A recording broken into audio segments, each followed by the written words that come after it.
ஆம் ஆண்டவரே, கிருபை நிறைந்த அன்பின் கடவுளே, தொடர்ந்து ஆண்டவரே இந்த வாழ்க்கையை இடைப்பட்டு சுவாமி உடைய திருவார்த்தைகளின் மூலமாக பொறுமையோடு எங்களுக்கு நீ போதித்து வருகின்றீர். உங்களுடைய திருவுள்ள சித்தத்தை வெளிப்படுத்தி வருகின்றீர். உங்களுக்கு கீழ்ப்படிய கற்றுத்தாரும். உங்களுடைய மெல்லிய சத்தத்தை கேட்கத்தக்கதாக ஆண்டவரே எங்களுடைய செவிகளிலுமாய் மனக்கண்களிலுமாய் திறந்து ஆண்டவரே நீர் எங்களை வழிநடத்த வேண்டும் என்றும் மனிதர் இயேசு வழியாக விண்ணப்பிக்கின்றோம். நம்பிக்கை. ஆமென். பிரியமானவர்களே, இந்த சில நாட்களிலே ஒவ்வொரு வெள்ளிக்கிழமையும் தூய ஆவியானவர் திருச்சபைகளுக்கு உணர்த்துகின்ற காரியங்களை குறித்து நாம் தியானித்து வருகின்றோம். கடைசியாக இந்த நாளிலுமாய் கூட பிலதெல்பியா திருச்சபைக்கு ஆவியானவர் உணர்த்துகின்ற காரியங்களை நாம் கவனித்து அதன் மூலமாக நம்முடைய வாழ்க்கைக்கும் பயனுள்ள காரியங்களை நாம் எடுத்துக்கொள்ள ஆண்டவர் நம் ஒவ்வொருவருமாய் வழிநடத்துவாராக. வாசிக்கப்பட்ட வெளிப்படுத்தின விசேஷம் 3ஆம் அதிகாரம் வசனங்கள் 7 துவக்கம் 13 அடங்கியுள்ள வசனங்களிலே பிலதெல்பியா திருச்சபைக்கு ஆவியானவர் கூறுகின்ற வார்த்தைகளை கவனிக்க நம்மை ஆழ்த்துக் கொள்வோம். பிலதெல்பியா என்று கூறுகின்ற பொழுது இந்த நகரத்தை கட்டி எழுப்பிய ஒருவருடைய பெயர், அதாவது அத்தாலியாஸ் என்கின்ற நபர் இந்த நகரத்தை கட்டி எழுப்புகின்றார். தன்னுடைய சகோதரர் மீது அவர் வைத்திருந்த அன்பின் காரணமாக இந்த பட்டணத்திற்கு பிலதெல்பியா என்கின்ற பெயரை அவர் சூடுகின்றார். பிலதெல்பியா என்றால் சகோதர அன்பு, சகோதர பாசம் என்று அர்த்தம். எனவே அந்த அடிப்படையிலே இந்த நகரத்தை கட்டி எழுப்பிய அத்தாலியாஸ் என்பவர் தன்னுடைய சகோதரன் மீது வைத்த அன்பின் காரணமாக அந்த பட்டணத்திற்கு பிலதெல்பியா என்கின்ற பெயரை அவர் சூடுகின்றார். இந்த பட்டணத்தை குறித்து நாம் சற்று கவனித்து பார்க்கின்ற பொழுது வரலாறு ஆராய்ச்சிகள் கூறுகின்ற முக்கியமான ஒரு காரியம், அடிக்கடி எரிமலையும் பூகம்பமும் வருகின்ற ஒரு நகரமாக இந்த பிலதெல்பியா பட்டணம் இருந்தது. எந்த நேரத்திலும் எந்த இடத்திலும் பூகம்பங்களும் எரிமலைகளும் வெடிக்கக்கூடிய அப்படிப்பட்ட ஒரு பாதுகாப்பின்மையான ஒரு சூழ்நிலையுடைய பட்டணமாக இந்த பிலதெல்பியா பட்டணம் இருந்தது. எனவே இந்த நகரத்தில் வாழ்ந்த மக்கள் எல்லா நேரத்திலும் ஒரு விதமான பயத்தோடும் குழப்பத்தோடும் திகில் நிறைந்தவர்களாக நகரத்தை விட்டு நகரத்திற்கு பட்டணத்திற்கு புறம்பே அவர்கள் வாழ்க்கையை நடத்தி வந்தார்கள். பட்டணத்தின் வீதிகளிலும் வரக்கூட மிகுந்த பயந்தவர்களாக எந்த நேரத்திலே எப்படியாக இருக்கும் என்று சொல்லி ஒரு பாதுகாப்பின்மையான ஒரு சூழ்நிலை. There was always fear surrounding, there was always insecurity because of the earthquakes.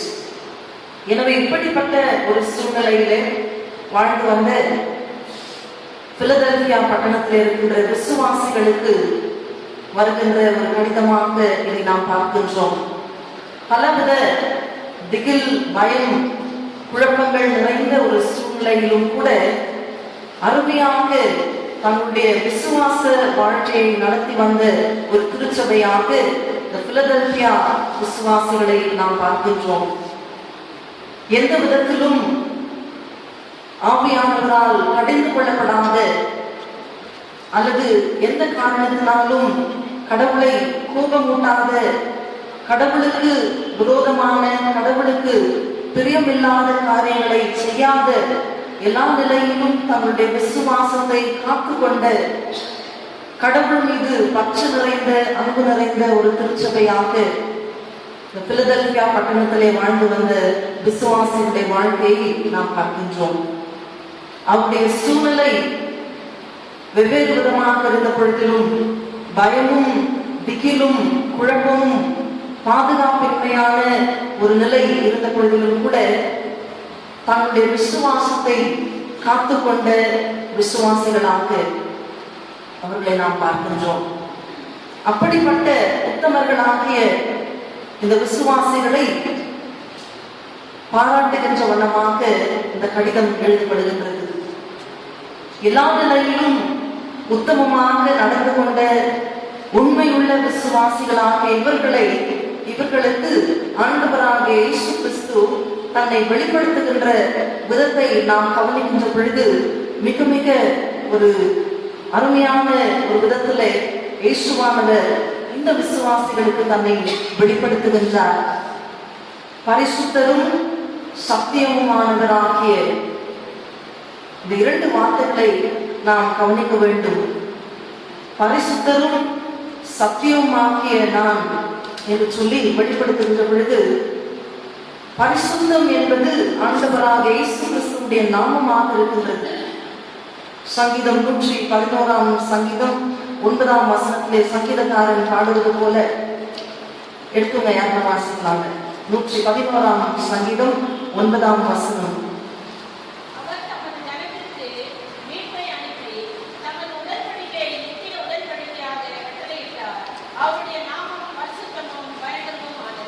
அவருடைய நாமம் பரிசுத்தமும் பயங்கரமுமானது.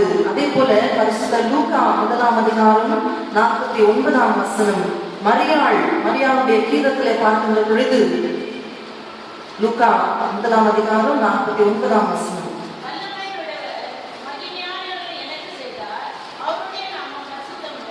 வல்லமை உள்ளவர் மகிமையான காரியங்களை எனக்கு செய்தார், அவருடைய நாமம் பரிசுத்தமானது. Holy is his name. பரிசுத்தம் என்று சொல்லுகின்ற பொழுது வேறு யாரும் அதற்கு நிகர் அல்ல. இயேசுவானவர் ஒருவருக்கே அந்த நாமம் அறிக்கப்பட்டிருக்கின்றது. Holy is his name. அப்படியாக தன்னையே அந்த திருச்சபைக்கு வெளிப்படுத்துகின்றார்.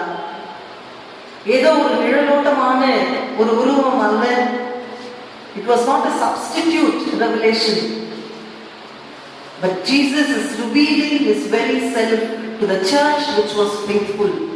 உத்தமர்களாக உண்மையுள்ளவர்களாக விசுவாசத்தை காத்துக்கொண்ட அன்பினாலே நிரப்பப்பட்ட அந்த திருச்சபைக்கு ஆண்டவராக இயேசு கிறிஸ்து தன்னையே அவர் வெளிப்படுத்துகின்றார்.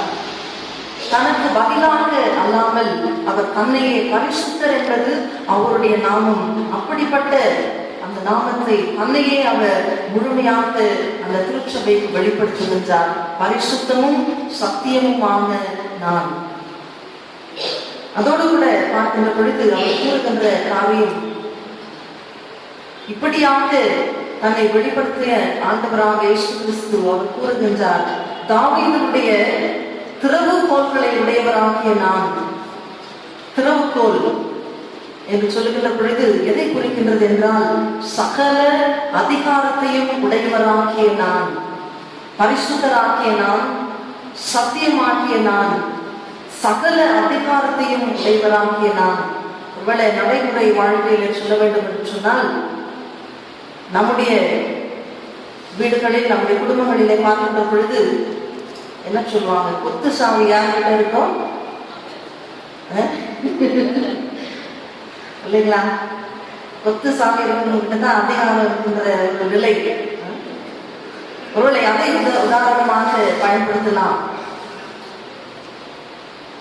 ஆண்டவராக இயேசு கிறிஸ்து தாவீதுடைய திறவுகோலை உடையவராக இருக்கின்றார் என்று சொல்லி பார்க்கின்ற பொழுது, பூலோகத்திலும் பரலோகத்திலும் சகல அதிகாரத்தையும் உடையவராகிய நான் கூறுகின்ற வார்த்தைகள். பரிசுத்தராகிய நான், நீங்கள் உத்தமர்களாக இருக்கின்ற பொழுது என்னையே நான் உங்களுக்கு வெளிப்படுத்துகின்றேன். சத்தியமும் பரிசுத்தம் ஆகிய நான், என்னை உங்களுக்கு நான் வெளிப்படுத்துகின்றேன். He is revealing his very own self. உண்மையாய் கர்த்தரை தேடுகின்றவர்களுக்கு கர்த்தர் அவர் தம்மையை வெளிப்படுத்துகின்றவராக. He reveals himself to those who truly seek him. அப்படியாக இந்த பிலதெல்பியா திருச்சபை பல சூழ்நிலைகள் மத்தியிலே தன்னுடைய விசுவாசத்தை காத்து கொண்டவர்களாக இருந்தபடியினாலே ஆண்டவராக இயேசு கிறிஸ்து தன்னை அவர்களுக்கு மெய்யாகவே வெளிப்படுத்துகின்ற ஒரு சூழ்நிலை.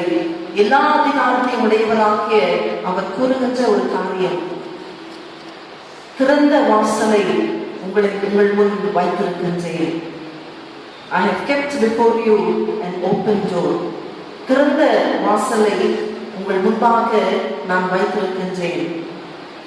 என்ன இந்த திறந்த வாசல் என்று சொல்லி பார்க்கின்ற பொழுது 2 விளக்கங்களை இறை ஆசிரியர்கள் குறிப்பிடுகின்றார்கள். திறந்த வாசல், அதாவது நீங்கள் உத்தமர்களாக விசுவாசத்தை காத்துக் கொண்டிருக்கின்றீர்கள். எனவே இன்னுமாக உங்களுடைய வாசலை நான் விருத்தி செய்கின்றேன்.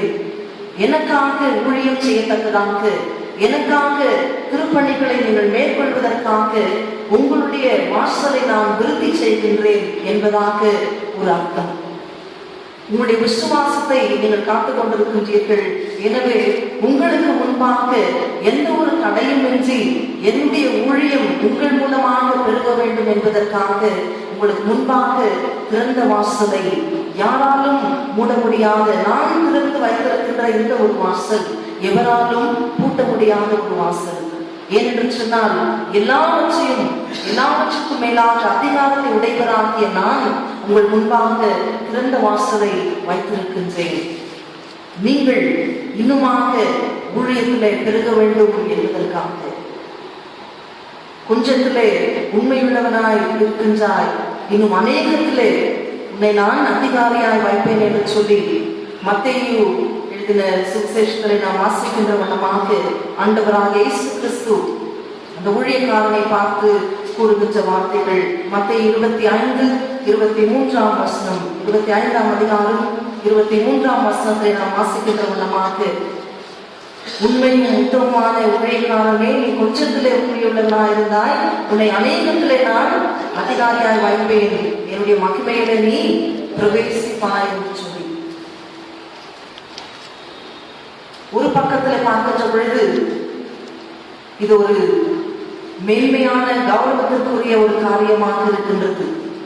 அதே நேரத்தில் மற்றொரு புறத்தில் பார்க்கின்ற பொழுது இட் இஸ் a responsibility, ஒரு கடமையுமாக கூட இருக்கின்றது. கடவுள் இந்த திருச்சபை மக்களுடைய வாழ்க்கையில உண்மையான விசுவாசத்தை கண்டார். எனவே அவர்களுக்கு ஒரு ரிவார்ட் அவர் கொடுக்கின்றார், மேன்மையான ஒரு கௌரவம். கொஞ்சத்திலே நீங்கள் உண்மையுள்ளவர்களாக இருந்தீர்கள், உங்களுக்கு அதிகமாக பலன் இல்லை என்ற பொழுதிலும் கூட பலவிதமான சூழ்நிலைகளிலும் விசுவாசத்தை நீங்கள் காத்துக்கொண்டபடியினால் இன்னும் நீங்கள் பெருக வேண்டும் என்பதற்காக திறந்த வாசலை உங்கள் முன்பாக நான் வைக்கின்றேன். I am giving you greater opportunity, more responsibility. You have been faithful in few things. உத்தமர்களாக நீங்கள் நடந்து கொண்டீர்கள் என்பதற்காக இன்னுமாக உங்களை நான் மேன்மையாக வைக்க விரும்புகின்றேன் என்று சொல்லி சர்வ அதிகாரத்தை படைத்தவராகிய நான் உங்களுக்கு கூறுகின்றேன். இரண்டாவதாக பார்க்கின்ற பொழுது திறந்த வாசல் என்று சொல்லி பார்க்கின்ற பொழுது அதனுடைய அர்த்தம், என்னை அணுகுவதற்கு எந்த ஒரு தடையும் உங்களுக்கு இராது. You can approach me, I am available at all times. There is no obstacle, there is no hindrance. எந்த விதமான தடையும் இல்லாத நீங்கள் என்னை அணுகுமாறு உங்களுக்கு நான் உங்கள் முன்பாக திறந்த வாசலை நான் வைத்திருக்கின்றேன். There is no obstacle, there is no hindrance. மிக அருமையான வாக்குத்தத்தங்களாக இவர்களை நாம் பார்க்கின்றோம். ஏனென்று சொன்னால் உத்தமர்களாக உண்மையுள்ளவர்களாக விசுவாசத்தை பலவிதமான சூழ்நிலைகள் மத்தியிலே விசுவாசத்தை காத்துக்கொண்ட ஒரு திருச்சபையாக இந்த பிலதெல்பியா திருச்சபை நாம் பார்க்கின்றோம். தொடர்ந்து அந்த வசனங்களை நாம் கவனிக்கின்ற பொழுது இப்படியாக மேன்மையான ஒரு கௌரவத்தை கொடுக்கின்ற ஆண்டவர், He is acting on behalf of the faithful. உத்தமர்களுக்காக அவர் எடுத்துக்கொள்ளுகின்ற செயல்பாடுகளை நாம் கவனிக்க வேண்டும். எந்த விதத்திலே ஆவியானவர் உத்தமருடைய சார்பாக நின்று செயல்படுகின்றார். He stands alongside the faithful and acts on behalf of the faithful. ஒவ்வொரு வசனங்களை பார்க்கின்ற பொழுது பொல்லாப்பு அல்லது தீங்கு விளைவிக்கின்றவர்களை உங்கள் முன்பாக நான் கொண்டு வந்து அவர்கள் உங்கள் முன்பாக பணிந்து கொள்வார்கள். They will come and bow down before you. தீங்கு விளைவிக்கின்றவர்கள் பொல்லாப்பானவர்கள் செய்கின்றவர்கள், பொல்லாங்கு செய்கின்ற, தீங்கு செய்கின்றவர்கள், சாத்தானுடைய கூட்டத்தாரிலே சிலரை உங்கள் முன்பாக நான் கொண்டு வந்து நிறுத்துவேன். அவர்கள் உங்கள் முன்பாக பணிந்து கொள்வார்கள். They will come and bow down before you. எனக்கு அதிகாரம் உண்டு, அதே நேரத்தில் அந்த அதிகாரத்தை உங்களுக்கும் நான் காண்பிப்பேன், உங்களுக்கும் நான் கொடுப்பேன், பகிர்ந்து கொடுப்பேன் என்று கூறுகின்ற வண்ணமாக பொல்லாங்கு செய்கின்றவர்கள் உங்களுக்கு முன்பாக வந்து அவர்கள் பணிந்து கொள்வார்கள். தீங்கு விளைவிக்கின்றவர்கள் உங்கள் முன்பாக வந்து பணிந்து கொள்வார்கள். They will humble themselves before you. You are the people in authority.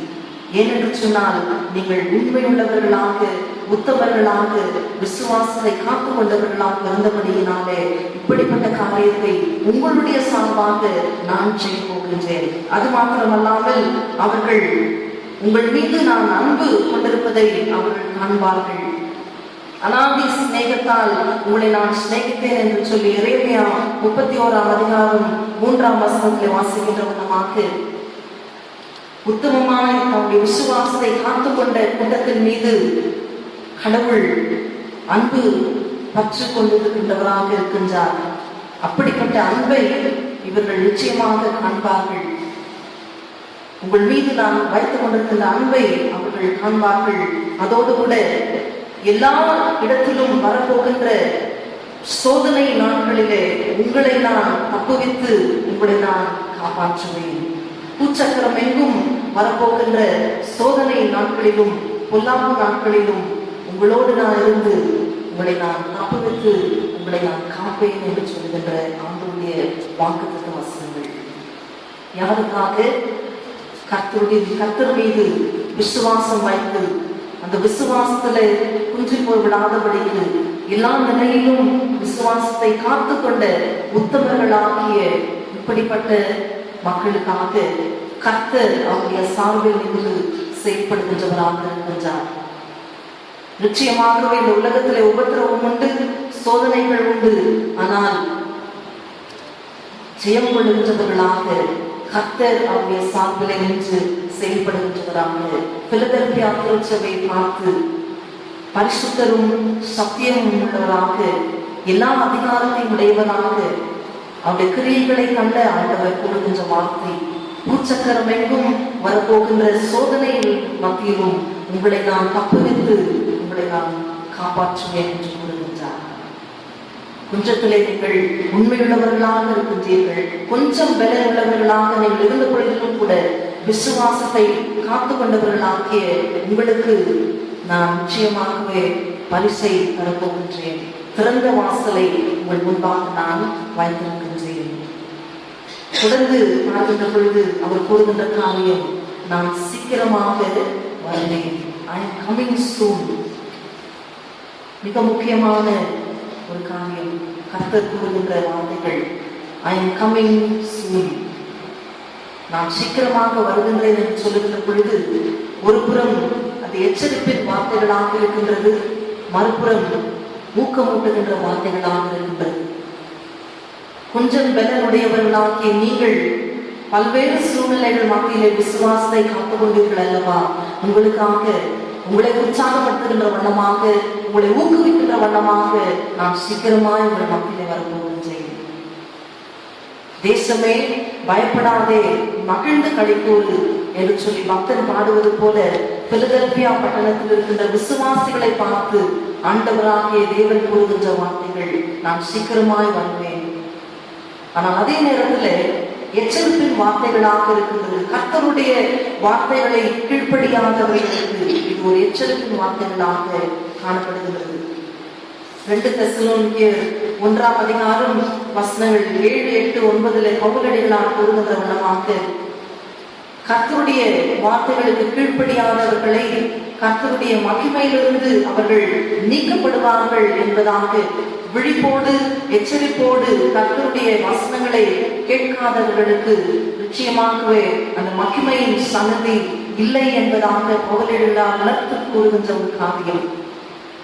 இந்த பிலதெல்பியா திருச்சபையை பார்த்து ஆண்டவராக இயேசு கூறுகின்ற உண்மையான சத்தியம், நீங்கள் உண்மையுள்ளவர்களாக இருக்கின்ற பொழுது நான் சீக்கிரமாக வந்து இன்னுமாக உங்களை நான் உற்சாகப்படுத்துவேன், உங்களை நான் ஊக்குவிப்பேன், ஆபத்து காலத்தில் உங்களை நான் ஒப்புவிப்பேன் என்று சொல்லுகின்ற வாக்குத்தத்த வசனங்கள். நான் சீக்கிரமாய் வருவேன். மத்தேயு 24:48 துவக்கம் பார்க்கின்ற பொழுது அந்த ஊழியக்காரனுடைய வாழ்க்கையை நாம் கவனிக்கின்றோம். என் ஆண்டவர் வரமாட்டார் என்று சொல்லி பலவிதமான உலக பிரகாரமான காரியங்களிலே மூழ்கி இருந்த ஊழியக்காரன், அஜாக்கிரதை வாழ்க்கை நடத்திய ஊழியக்காரனை இங்கு நாம் கவனிக்கின்றோம். என் ஆண்டவர் வர பல நாட்கள் ஆகும் என்று சொல்லி தனக்கு விருப்பமான செயல்பாடுகளிலே தன்னை மூழ்கி இருந்த அந்த ஊழியக்காரன் எஜமான் வருகின்றார், வந்து அவனுடைய வாழ்க்கையை பார்த்து அவனை தண்டிக்கின்ற ஒரு காரியத்தை அங்கு நாம் பார்க்கின்றோம். எச்சரிப்போடு விழிப்புணர்வோடு விசுவாசிகளாகிய நாம் இல்லாவிட்டால் இது எச்சரிப்பின் வார்த்தைகளாக இருக்கின்றது. நான் சீக்கிரமாக வருகின்றேன். நம்மை நாமே ஆயத்தப்படுத்திக் கொள்ளத்தக்கதாக அவர் கூறுகின்ற வார்த்தைகள். பிலதெல்பியா திருச்சபை விசுவாசிகளுக்கு அவர்களை உற்சாகப்படுத்துகின்ற வண்ணமாக அவர் கூறிய வார்த்தைகள். அதோடு கூட நான் சீக்கிரமாய் வருகின்றேன், உனக்குள்ளதை நீ பற்றிக் கொண்டது.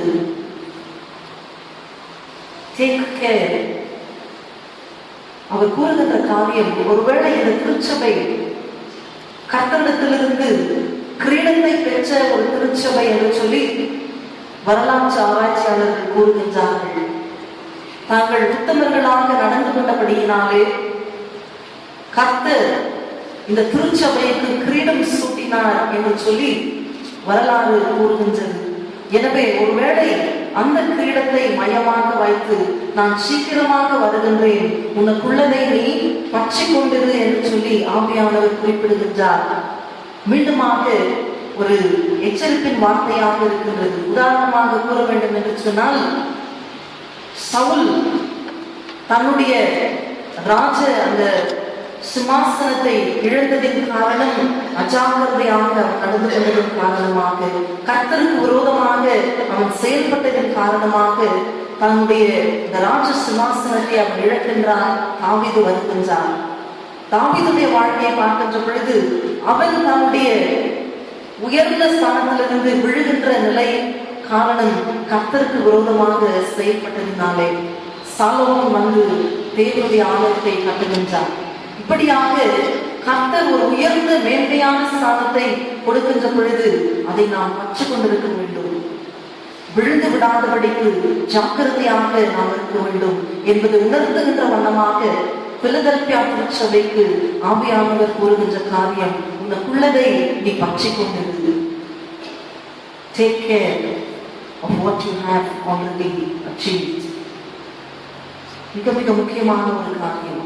ஏனென்று சொன்னால், சோதனைகள் மத்தியிலே, அநேக கஷ்டமான சூழ்நிலைகள் மத்தியிலே தளர்ந்து விடாதபடிக்கு, சோதனைப்படாதபடிக்கு நம்மை காத்துக்கொள்ள வேண்டும் என்பதற்காக இப்படிப்பட்ட ஒரு எச்சரிப்பின் வார்த்தைகளை இது நாம் கவனிக்கின்றோம். கடைசியாக பார்க்கின்ற பொழுது ஆவியானவர் கூறுகின்ற வார்த்தை, ஜெயம் கொள்ளுகின்றவர்களுக்கு என்னுடைய நாமத்தை நான் தருவேன். I will give them a new name. அதோடு மாத்திரம் அல்லாமல் ஆலயத்தின் தூணாக அவர்களை நிறுத்துவேன் என்று சொல்லுது. மிக அருமையான ஒரு வார்த்தை. தன்னுடைய சூழ்நிலைக்கு ஒப்பிட்டு இந்த வார்த்தையை ஆவியானவர் குறிப்பிடுகின்றார். நான் முன்னுரையில் கூறிய வண்ணமாக பிலதெல்பியா பட்டணத்தில் வாழ்ந்த விசுவாசிகளுடைய வாழ்க்கை பாதுகாப்பின்மையான ஒரு நிலை. பூகம்பமும் எரிமலையும் எந்த நேரத்திலும் வந்து அவர்களை பார்க்கக்கூடிய அப்படிப்பட்ட நிலையிலே வாழ்ந்த அவர்கள் பட்டணத்திற்கு புறம்பே அவர்கள் வாழ்ந்து கொண்டு வந்தார்கள். ஆனால் இங்கு ஆவியானவர் அவர்கள் கூறுகின்ற வாக்குத்தத்த வசனம், உங்களை நான் ஆலயத்தில் தூண்களாக வைப்பேன், நீங்கள் என்னுடைய சங்கத்திலிருந்து நீங்க மாட்டீர்கள். You will not have to move out. You will be the pillars of my temple. தூண்கள் என்று சொல்லுகின்ற பொழுது மிகவும் உறுதியான ஒரு காரியத்தை கடவுள் அவர்கள் என்று நியமிக்கின்றார். நீங்கள் கொஞ்சம் பலனுடையவர்களாக இருந்து விசுவாசத்தை காத்துக் கொண்டீர்கள். நீங்கள் எனவே ஆலயத்தின் தூண்களாக உங்களை நான் நிலைநாட்டுவேன். இனி ஒருபோதும் நீங்கள் எந்தவித பயமோ பாதுகாப்பின்மையோ இல்லாத ஒரு சூழ்நிலையிலே நீங்கள் உறுதியாக என்னுடைய சமூகத்திலே என்றென்றும் நிலைத்து நிற்பீர்கள் என்பதை குறிக்கின்ற வண்ணமாக இந்த திருச்சபைக்கு ஆவியானவர் கூறுகின்ற வார்த்தைகள். கிறிஸ்துவுக்குள் பிரியமானவர்களே, அநேக திருச்சபைகளை குறித்து நாம் தியானித்திருக்கின்றோம். பலவித சூழ்நிலைகள் மத்தியிலே விசுவாசத்தை காத்துக்கொள்ள முடியாத திருச்சபைகளை பார்த்திருக்கின்றோம். அன்பிலிருந்து விழுந்த திருச்சபைகளை நாம் பார்த்திருக்கின்றோம். தவறான போதனைகளுக்கு உட்பட்ட திருச்சபைகள், சத்தியத்தை காத்துக்கொள்ள முடியாத திருச்சபைகளை நாம் பார்த்தோம். இங்கு பிலதெல்பியாவுடைய வாழ்க்கையை நாம் பார்க்கின்ற பொழுது கர்த்தர் மீது பற்று கொண்ட திருச்சபையாக, கொஞ்சம் பலன் இருந்த பொழுதிலும் கூட பலவிதமான பயம், திகில், குழப்பங்கள் மத்தியிலும் விசுவாசத்தை காத்துக்கொண்ட உத்தமர்களாகிய இவர்களை நாம் கண்டோம். எனவே ஆவியானவர் இதற்கு கொடுக்கின்ற பரிசு, என்னுடைய சமூகத்திலே உங்களை நான் தூண்களாக நிறுத்துவேன்.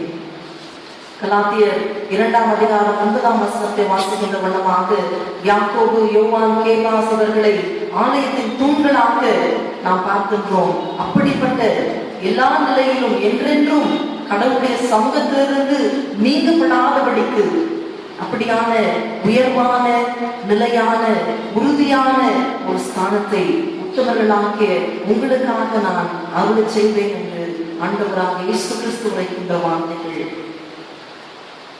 இன்றைக்கு நம்மை நாமே ஆராய்ந்து பார்ப்போம். நம்முடைய விசுவாச ஓட்டத்திலே எப்படியாக நாம் உறுதி உள்ளவர்களாக இருக்கின்றோமா? கர்த்தர் நம்மை பார்த்து கூறுகின்ற காரியம், உத்தமர்களாக நாம் நடக்கின்ற பொழுது நம்முடைய சார்பாக அவர் நின்று நமக்காக செயல்படுகின்ற இறைவனாக இருக்கின்றார். பிலதெல்பியா திருச்சபைக்கு கூறிய வண்ணமாக அநாதி சிநேகத்தால் நம்மை நேசிக்கின்ற ஆண்டவராக அவர் இருக்கின்றார். நம் மீது அன்பு கொண்ட இறைவனாக அவர் இருக்கின்றார். அவருடைய மகிமையின் சமூகத்திலிருந்து என்றென்றும் நீங்கப்படாதவர்களாக உறுதியான, நிலையான ஒரு ஸ்தானத்தை நமக்காக அவர் வைத்திருக்கின்றார். தன்னுடைய நாமத்தை நமக்கென்று அருளுகின்றவராக அப்படிப்பட்ட வாக்குத்தத்தங்கள் நமக்குரியதாக இருக்க வேண்டும் என்று சொன்னார்.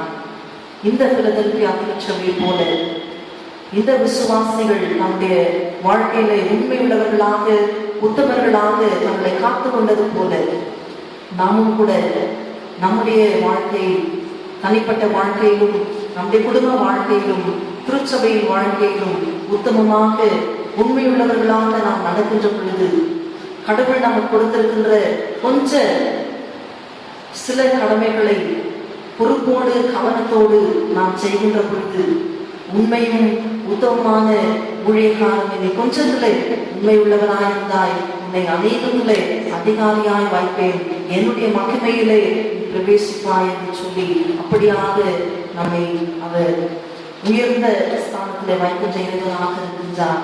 அப்படிப்பட்ட மேன்மையான ஸ்தானத்தை பெற்றுக்கொள்ளத்தக்கதாக நம்முடைய வாழ்க்கையில நாம் பக்குவமாய் நடந்து ஆண்டவருடைய மகிமைக்காக நாம் வாழத்தக்கதாக கடவுள் நம்மை வழிநடத்தி காப்பாராக.